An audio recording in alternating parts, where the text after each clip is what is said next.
Kompas Petang kami lanjutkan, saudara. Presiden Prabowo Subianto memberi tanda kehormatan kepada 141 tokoh yang dinilai berjasa bagi bangsa dan negara.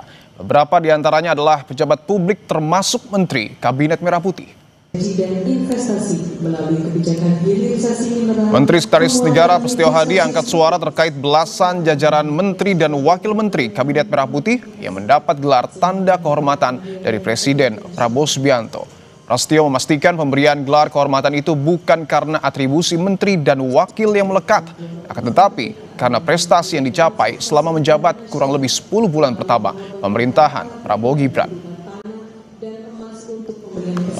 Diberikan penghormatan oleh Bapak Presiden itu. Kalau bicaranya adalah jabatan di kabinet ya. Nah, yang kemudian itu diukur oleh Bapak Presiden untuk beberapa anggota kabinet yang meskipun baru 10 bulan tapi kemudian dianggap sudah mencapai prestasi yang luar biasa, misalnya dalam hal pangan.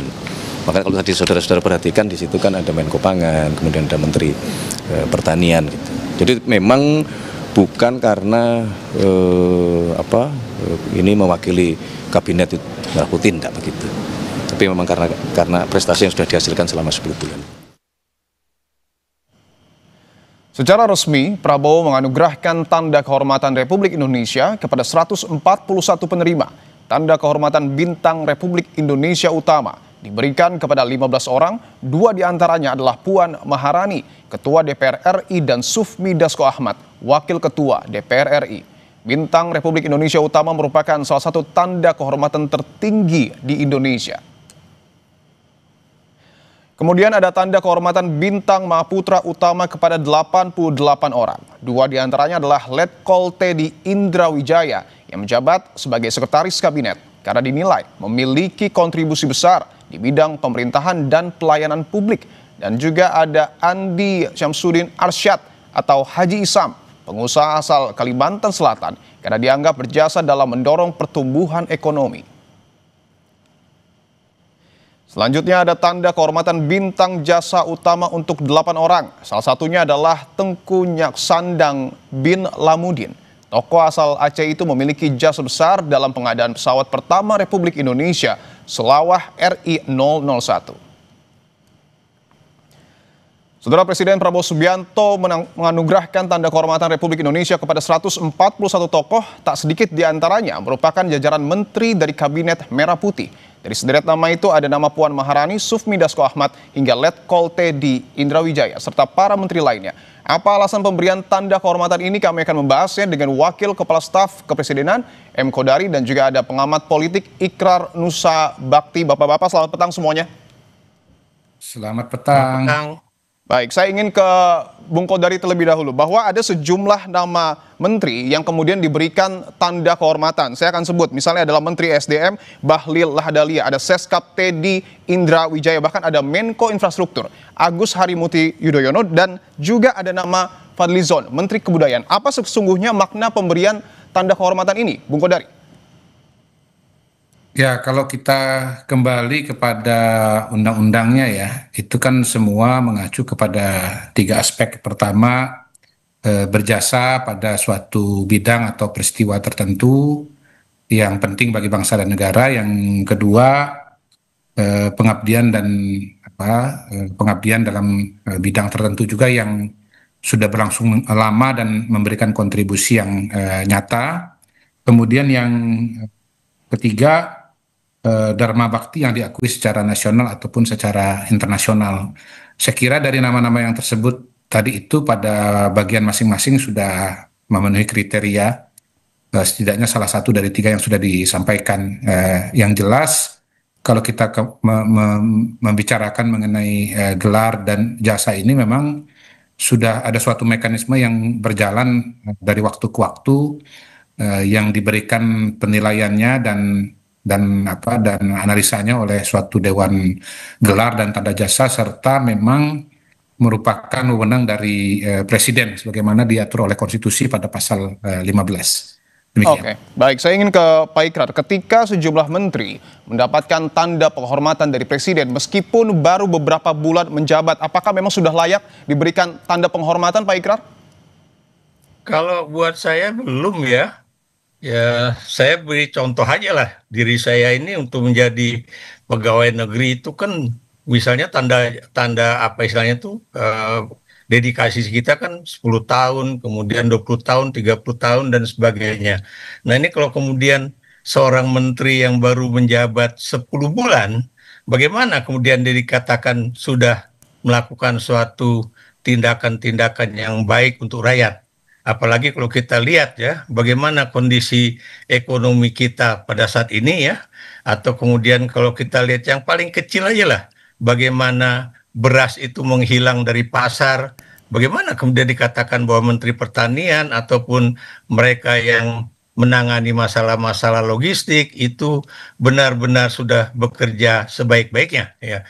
Ini menjadi satu contoh ya. Saya beri contoh ya, ini hari ini misalnya ada tulisan teman saya ya, ini apa namanya itu Yudi Latif ya, mengenai apakah misalnya bintang Mahaputra itu benar-benar layak untuk diberikan kepada yang tadi Anda sebutkan nama-namanya itu ya.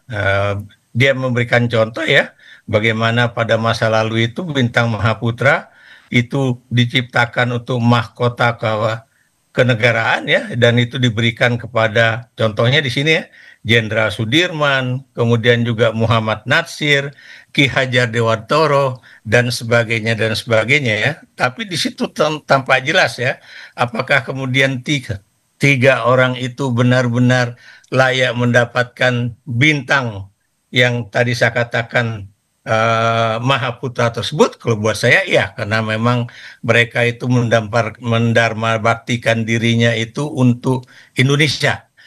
Oke. Kalau untuk diberikan kepada yang tadi yang berasal dari Aceh ya, itu juga saya setuju. Kenapa demikian? Karena biar bagaimanapun beliau itu memberikan suatu sumbangan yang tidak ternilai harganya ya, yaitu pesawat Seulawah DC-3 ya, Ya. yang kemudian menjadi pesawat pertama yang dimiliki bukan saja oleh Indonesia tapi juga oleh Garuda Indonesian Airways ya. Oke. Dan itu adalah suatu pesawat yang benar-benar amat berharga bagi sebuah republik yang baru berdiri ya. Oke, baik. Atau kemudian kalau nanti pemerintah juga memberikan suatu penghormatan kepada orang Aceh juga yang sudah memberikan sumbangan untuk emas yang Ya. kemudian dipasang di Monumen Nasional atau Tugu Nasional dulunya ya, itu juga adalah orang-orang yang memang pantas untuk mendapatkan kehormatan tersebut ya. Tapi kalau kemudian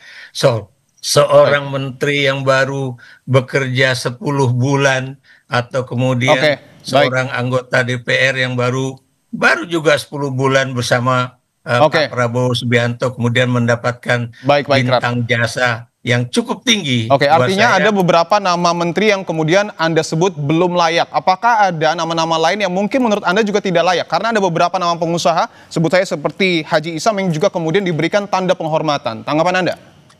Nah, jadi kalau Haji Isam ya, ini kan apakah karena beliau ini membantu Pak Prabowo dan juga dulu Presiden Jokowi untuk misalnya food estate ya.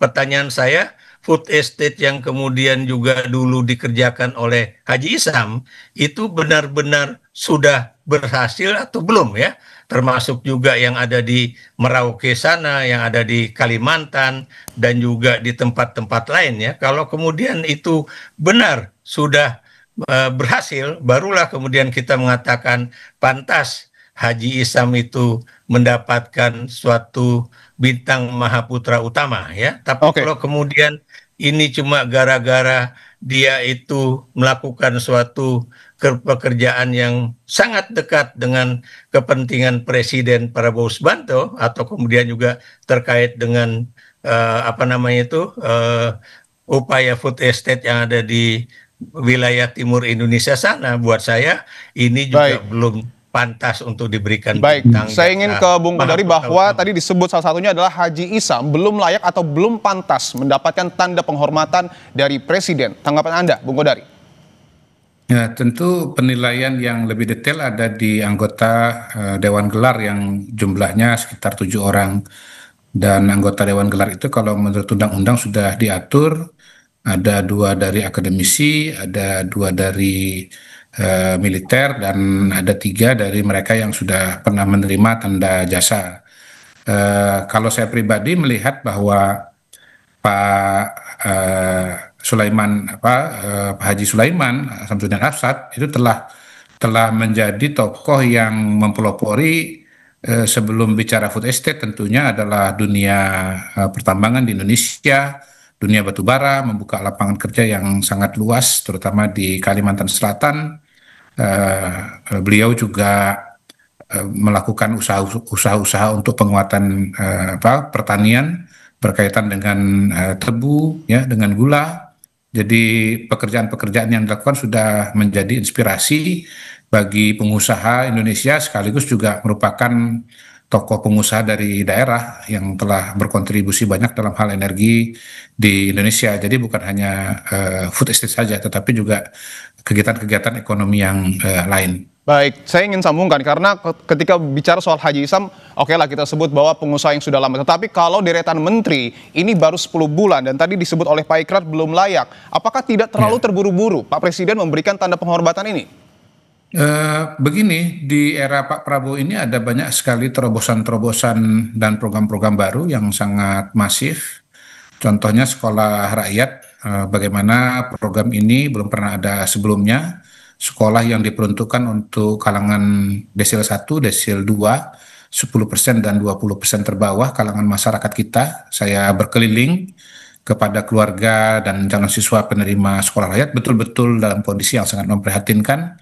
Mereka-mereka yang jangankan untuk sekolah, makan pun juga kesulitan. Ini dengan adanya program sekolah rakyat ini, mereka punya peluang bukan hanya untuk bisa sekolah, tetapi juga punya seragam, punya fasilitas sekolah, punya bisa makan, mendapatkan asrama, pendidikan yang optimal untuk masa depan yang lebih baik, dan itu dikerjakan dalam waktu yang singkat, yang dalam waktu 10 bulan tadi, bahkan belum 10 bulan.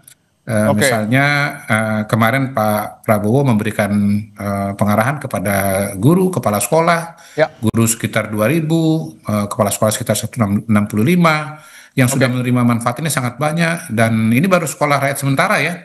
Bung Gondari. Pada saat yang bersamaan juga akan dibangun sekolah rakyat permanen. Jadi menurut saya sih, kalau saya pada posisi itu, menurut saya sih layak. Karena saya bisa membayangkan bagaimana besarnya effort yang harus dikeluarkan untuk bisa Bung Gondari, saya ingin minta penjelasan dari Istana. Apa yang kemudian menjadi landasan pemberian tanda penghormatan untuk Puan dan juga Sufmi Dasko Ahmad yang kita tahu DPR sedang dikritik keras oleh publik? Kalau Mbak Puan dan Pak Dasko, tentu saja beliau-beliau adalah orang-orang yang sudah sangat menjabat lama ya di pemerintahan, terutama DPR. Mbak Puan ini sudah periode yang kedua. Saya kira kalau mengenai Mbak Puan nanti saya minta tolong sama Bang Ikrar yang menjelaskan. Saya yakin beliau bisa menjelaskan Mbak Puan dengan lebih baik. Baik. Saya ingin langsung ke Pak Ikrar. Pak Dasko juga banyak perannya, banyak sekali perannya ya, menjembatani komunikasi antara eksekutif dengan legislatif, membantu mencari titik temu dalam berbagai momentum penting, misalnya seperti kemarin ada miskomunikasi mengenai pulau antara Provinsi Sumatera Utara dengan Provinsi Sumatera Utara dengan Provinsi Aceh. Kemudian ketika ada kelangkaan LPG di lapangan, beliau turun tangan dan membantu mencarikan solusi. Saya kira sangat bisa dijelaskan dan sangat. Saya ingin ke Pak Ikrar bahwa Ketua DPR Puan Maharani dan juga Wakil Ketua DPR Sufmi Dasko Ahmad mendapatkan Bintang Republik Indonesia Utama, penghargaan tertinggi. Apakah kemudian di tengah demonstrasi yang kemudian disampaikan oleh publik, dua tokoh ini pantas mendapatkan penghargaan? Saya sebelum menjawab pertanyaan Anda, kita juga lihat dulu lah ya, dari misalnya Prolegnas ya, Program Legislasi Nasional, itu baik pada saat beliau sekarang udah menjadi Ketua DPR dan juga Wakil Ketua DPR, berapa yang kemudian sudah dijalankan ya. Kemudian juga Prolegnas sebelumnya itu juga kita bisa lihat ya.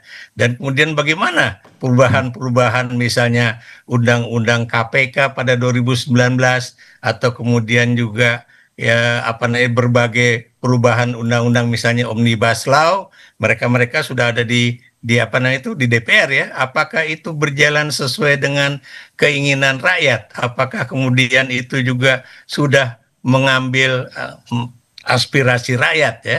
Dan sekarang yang ramai kemarin ya misalnya dalam kaitannya dengan apa namanya itu tunjangan dan juga pendapatan anggota DPR ya. Orang waktu itu cuma ribut mengenai tunjangan yang bertambah 70 juta ya, yang kemudian jumlahnya menjadi sekitar 100 juta rupiah. Tapi Kompas kemarin itu benar-benar mengejutkan bahwa rupanya itu take home take home pay yang didapat oleh anggota DPR itu adalah 230 juta rupiah ya. Itu benar-benar sangat jomplang antara yang namanya kondisi masyarakat yang benar-benar sulit bernafas untuk bisa hidup ya, dengan para wakil rakyat mereka ya, apalagi Dasko dan juga Puan itu adalah pimpinan DPR yang harusnya juga berkata, janganlah kita diberikan kenaikan tunjangan ataupun berbagai macam tambahan tersebut ya, ketika rakyat itu masih susah. Anda bisa bayangkan ya, 12 juta tunjangan untuk beras. Itu kalau Anda perhatikan, itu kalau harga beras taruhlah sekarang ya, itu 90.000 rupiah per 5 kilo ya. Itu berapa yang mereka bisa dapatkan sementara rakyat susah begitu. Baik, pada akhirnya tentu publik yang akan menilai apakah kemudian para pejabat publik kita layak mendapatkan penghargaan atau tidak dari Presiden. Terima kasih sebelumnya Wakil Kepala Staf Kepresidenan M. Kodari dan juga ada pengamat politik Ikrar Nusa Bakti. Sehat-sehat selalu Bapak-Bapak. Sehat-sehat selalu. Yuk.